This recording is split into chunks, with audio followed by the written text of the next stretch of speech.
B2B Cambodia, the portal for business news in Cambodia. I'm B2B Cambodia Sarunas Nurudinova. Thanks for watching.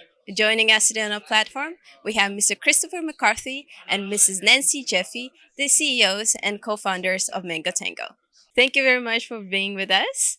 It's a pleasure to see and participate in the Digital Economy Forum second. How would you say the second forum going so far?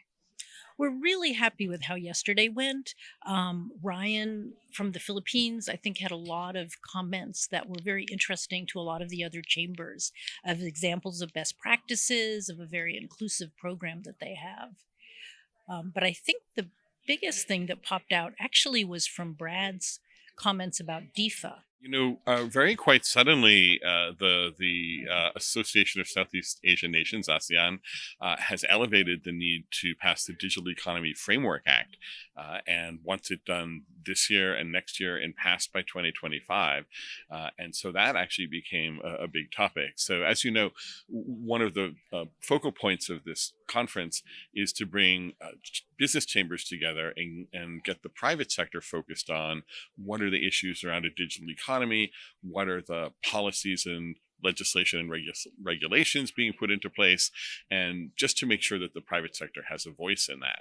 And so we've been talking broadly about digital policy, except that yesterday, as Nancy mentioned, the topic of DIFA came up and its importance and how quickly it's moving forward. So it became a hot topic for all of the participants. So we have people here from actually 7 different nations and just sharing experiences and stories about policy development in the digital realm, and especially from the point of view of the private sector.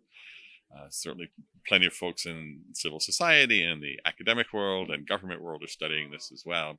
So this is just a chance for everyone here to get together and understand what the issues are. How difficult was it to collect or invite all this from different nations? I mean, so you mentioned 7 different countries. It's not easy, to schedule everything together. That's a great question. So how did we bring everyone together from all these different countries in the Asia Pacific region? And the answer is we actually went through the business chambers, and I'm on the board of the American Chamber of Commerce in Cambodia. We have a lot of relationships with other chambers in the region, so we reached out to them and they were quite interested. Would you say the second forum has met your expectations so far compared to the first one? It definitely has, and we're very excited for today as well. We have a lot of focus on digital transformation of companies. So more of a deep dive, I would say, than our first one, which was more high-level discussion of a lot of different policy issues. And we're actually thinking going forward, maybe more of these deep dives are really what's going to benefit the business chambers and help people to have more impact. Did you see a huge demand? Why you decided to do second forum?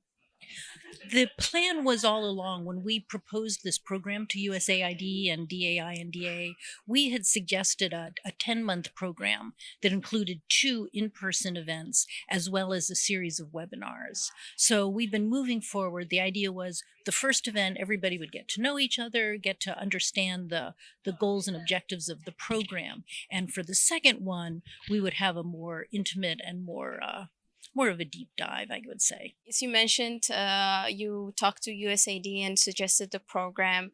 Was it hard to get them on board? Actually, the private sector, of course, technically is part of civil society, and it's an important part of every business, every economy, every nation's economy. And specifically, donors were looking to engage with the private sector, especially on these new issues.